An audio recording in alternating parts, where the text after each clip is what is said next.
الحمد لله نعبده ونستعينه ونستغفره ونؤمن به ونتوكل عليه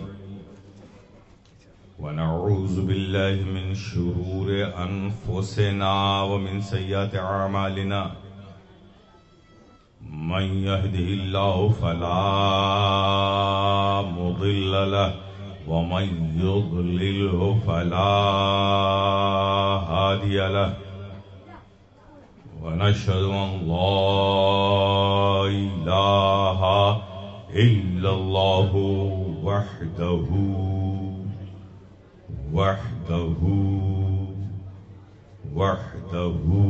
لا شريك له ونشهد أن محمدا عبده ورسوله أما بعد فأعوذ بالله من الشيطان الرجيم بسم الله الرحمن الرحيم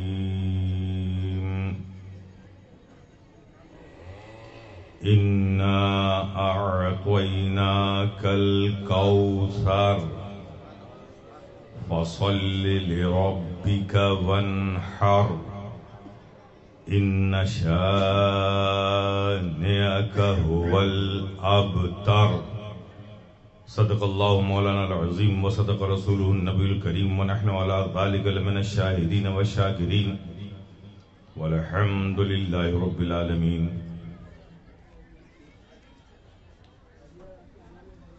اسٹیج پر